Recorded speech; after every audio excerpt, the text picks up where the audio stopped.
לעיני הארץ ומלואה, תבל ויושבים בה, קיפו על ימים יסעדה, ועל נהרות יכוננה. מי יעלה בהר אדוני, ומי יקום במקום קודשו, נקי כפיים ובת לבב, אשר לא נשא לשד נפשי, ולא נתפלל. Oh, 20 seconds. Well, a lot has changed this week. Synagogue has gone virtual, something we've never imagined. My hands are a lot drier. But in all seriousness, I hope that you're like me watching this at home and that we're staying safe and washing our hands a good deal. As the Psalm says in 24, who will ascend God's holy mountain? The person with clean hands. And that's a literal image right now. By taking the necessary precautions, we are helping each other and trying to flatten the curve. And I very much applaud everyone for taking all the precautions that you need to make sure everyone stays safe and healthy during this time. It's with great sadness that we approach Shabbat and are not able to connect together in person. Really, the highlight of my week is always being together in community on Shabbat. And I wanted to share with you some words of Torah. We'll, of course, be continuing to live stream via Zoom our services. But I wanted to share with you a lesson from this week's Torah portion, a very subtle one.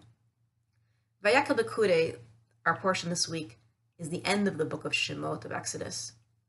And it's the last discussion of the construction and the completion of the Mishkan, but it also includes the mitzvah of Shabbat, the commandment of observing our Sabbath. And at first glance, both of these commandments seem to invoke images of in-person connection, meaning it would be very ironic to think about that this Shabbat when we're all here in isolation. However, I think both the Mishkan, the temporary sanctuary that we have, the portable one in the wilderness, and also Shabbat, are both, at their essence, vehicles for transforming both space and time into something much greater, no matter what the circumstance. In other words, on a spatial level, the Mishkan is by default transitional. It is a temporary sanctuary that's going to be brought through the wilderness, and it's a lesson to us that with our resourcefulness and with our creativity, we can invest in something no matter how temporary it is, and we should invest in it, in fact. We use our finest materials in the construction of the Mishkan. And so too, in this period where we're in our homes, we make our home a Mishkan. We make our home that vestibule that's going to get us through this wilderness of this moment and bring us into a spiritual place. And we connect with Jews all over the world in celebrating Shabbat, the other piece, which reminds us, as Heschel puts it, that palace in time. It is a weekly opportunity to not only retreat, but to recharge and to focus spiritually and take stock. The Shabbat is that special opportunity to say wherever and however you are, I have access to holiness.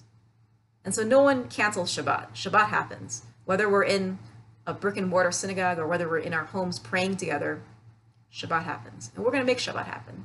And so very much encourage you, again, go to our webpage, Bethel Yardley. There's our virtual Zoom portal. And we're going to have our live stream on all over Shabbat. So in other words, you can just leave on your computer, disable your screensaver and your power saver. You don't have to touch anything. I won't touch anything. And God willing, our connection will stay strong. And we'll be able to daven together as we have all week. I want to thank so much everyone who's come to Minyan and who's come to classes and who's come to check-ins. It's so energizing to see everyone's face and to connect. And I want to especially thank our volunteers. We have a new volunteer corps who are reaching out to folks and connecting. And I want to especially thank all of our medical professionals and all of our teachers who really, in my mind, are at the forefront, the front lines of all of this. You're really doing God's work, and God should really bless you and protect you. Finally, I want to acknowledge all of the folks for whom this period represents a tremendous disruption, not only in your everyday life, but actually upending major life milestones. And I'm thinking here in particular of high school seniors in our community, of college seniors in our community who are expecting to graduate, as we all have in a formal graduation. I'm thinking of people with personal milestones.